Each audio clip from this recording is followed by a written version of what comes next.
Assalamualaikum warahmatullahi wabarakatuh. Bersyukur kepada Allah dengan ucapan Alhamdulillah, karena pada pagi Jumat yang penuh barakah ini kita dapat kembali melaksanakan aktivitas kita, yaitu pelajaran daring, melanjutkan daripada pembelajaran selanjutnya, yaitu bab yang ke-9. Namun sebelum itu, marilah kita berdoa dulu.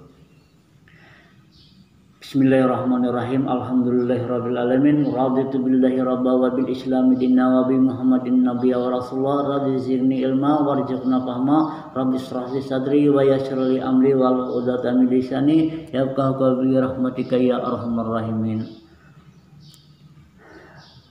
Selanjutnya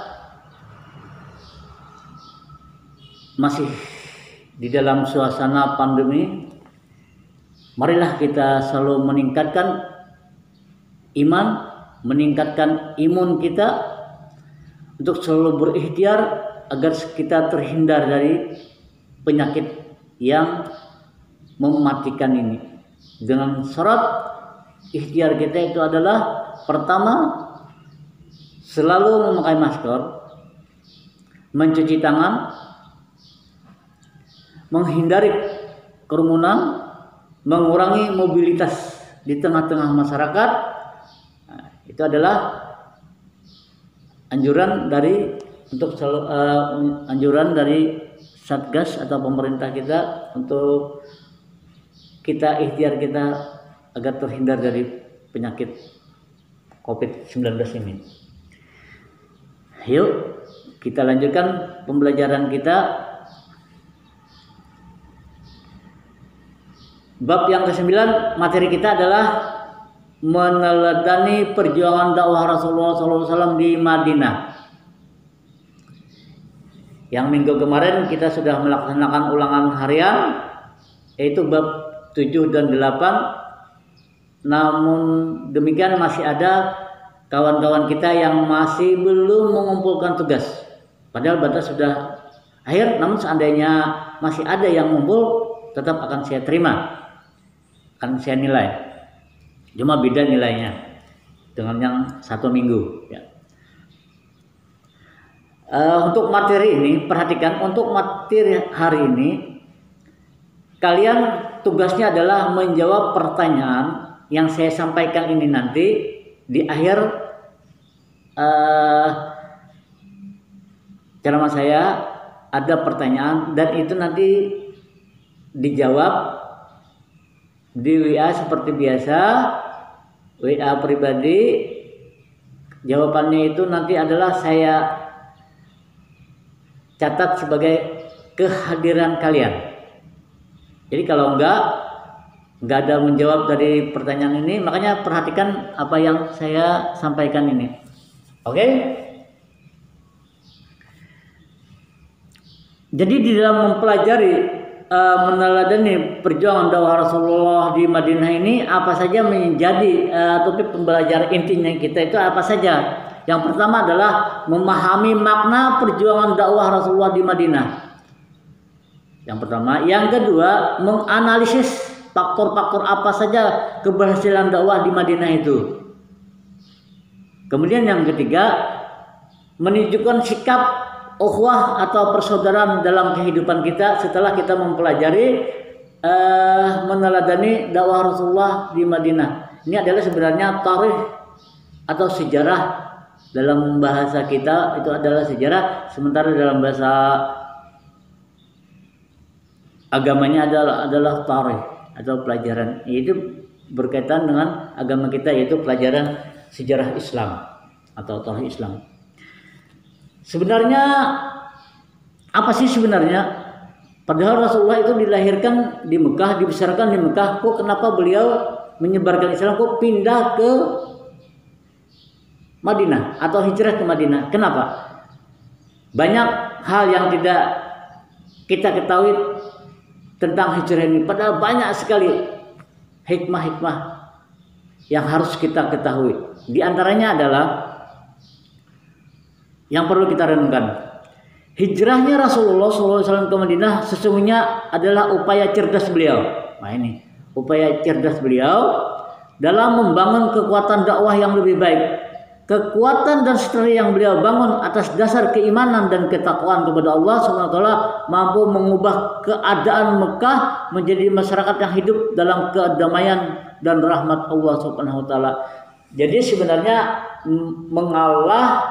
meninggalkan Mekah ke Madinah itu adalah untuk menang.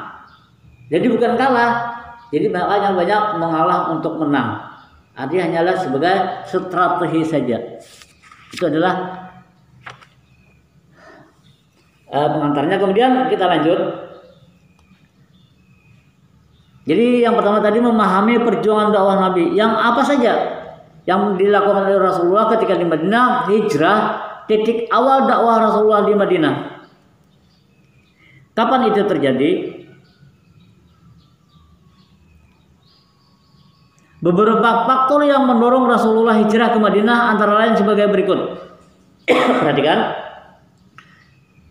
Pada tahun 1621, pada tahun 1621 Masehi telah datang 13 orang penduduk Madinah menemui Rasulullah di Bukit Aqabah. Mereka berikrar memeluk agama Islam. Yang pertama. Yang kedua, pada tahun berikutnya 1622 Masehi datang lagi sebanyak 73 orang dari Madinah ke Mekah yang terdiri atas suku Aus dan Raj, yang pada awalnya mereka datang untuk melakukan ibadah haji, tetapi kemudian menjumpai Rasulullah dan mengajak beliau agar hijrah ke Madinah. Mereka berjanji akan membela dan mempertahankan Rasulullah, dan para pengikutnya Bani Hashim dan Bani Muthalib.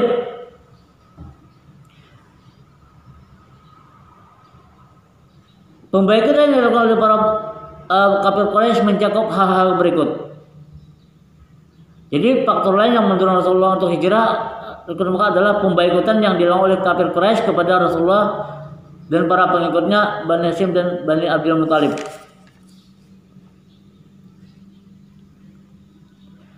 Pembaikut itu apa saja? Mencakup hal apa saja yang dilakukan baikut oleh kaum kafir Quraisy? Yang pertama adalah melarang setiap perdagangan dan bisnis dengan pendukung Nabi ya. Melarang setiap perdagangan dan bisnis dengan pendukung Nabi Muhammad atau orang yang beragama Islam pada waktu itu hanya sedikit. Hanya beberapa segelintir masyarakat Mekah yang beragama.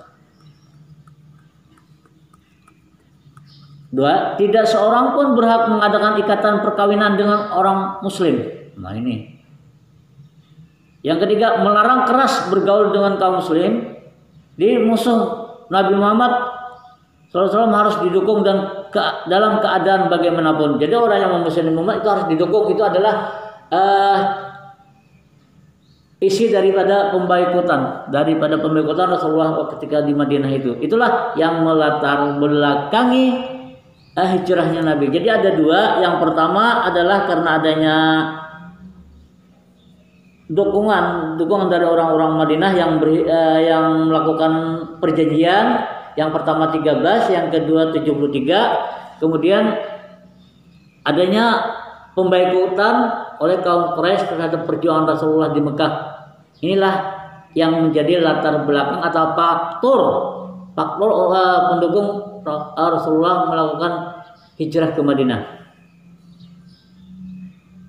Nah, setelah memulai pemikiran yang mendalam sesuai perintah langsung dari Allah untuk berhijrah ke Madinah, disusunlah rencana Rasulullah dan seluruh kaum muslim untuk hijrah ke Madinah. Peristiwa hijrah Rasulullah dari Mekah ke Madinah dilakukan dengan perencanaan yang sangat matang. Kaum muslimin diperintahkan terlebih dahulu untuk menuju Madinah tanpa membawa harta benda yang selama ini menjadi milik mereka. Sementara Rasulullah dan beberapa sahabat merupakan orang yang terakhir yang hijrah ke Madinah. Hal itu dilakukan mengingat begitu sulitnya beliau keluar dari pantauan kaum kafir Quraisy, dikelilingi, selalu dijaga di pintu-pintu gerbang keluar masuk Mekah itu dijaga. Jadi masyarakat Rasulullah di dalam kota itu jelas akan kekurangan.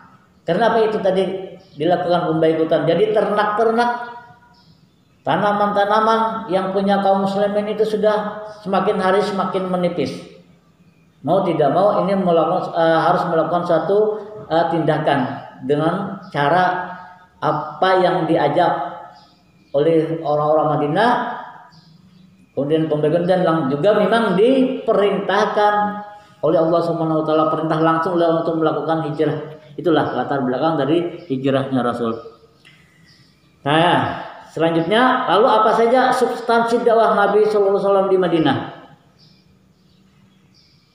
Yang pertama adalah membina persaudaraan antara kaum Ansar dan kaum Muhajirin. Itu yang pertama. Lalu dilakukanlah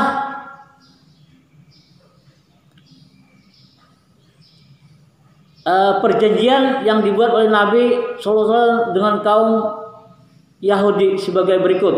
Nah, ini ada perjanjian. Yang pertama adalah membina persaudaraan antara kaum Ansar dan Muhajirin. Kemudian ada juga yang dilakukan perjanjian dengan orang-orang Yahudi yang ada di Madinah. Kemudian membentuk masyarakat yang berlandaskan ajaran Islam. Apa saja? Kebebasan beragama, karena di sana pada waktu itu ada juga orang-orang yang beragama lain seperti Nasrani dan Yahudi.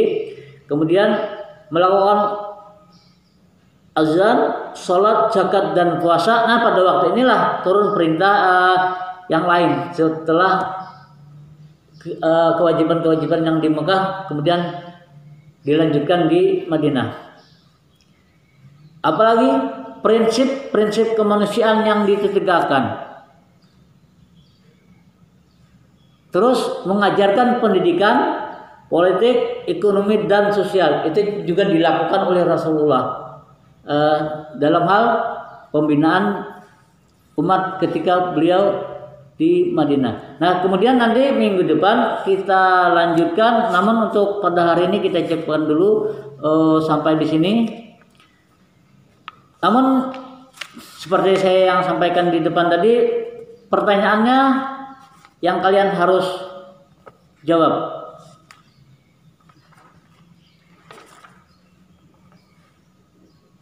Pertanyaannya adalah yang pertama, ada berapa faktor yang mendorong Rasulullah untuk hijrah ke Madinah? Ada berapa?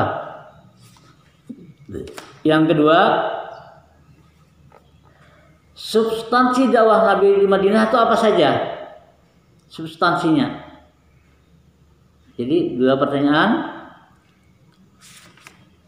Kemudian yang ketiga, membentuk masyarakat yang berlandaskan ajaran Islam itu apa saja yang dilakukan oleh Rasulullah.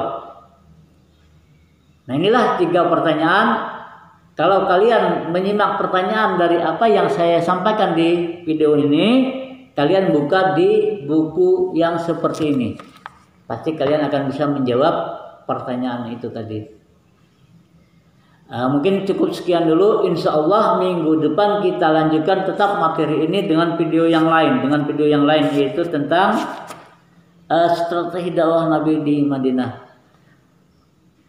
Waktu untuk menjawab soal dari saya juga tetap 1 minggu, 1 pekan sampai sebelum Jumat. Akhirul kalam, tetap semangat. Wassalamualaikum warahmatullahi wabarakatuh.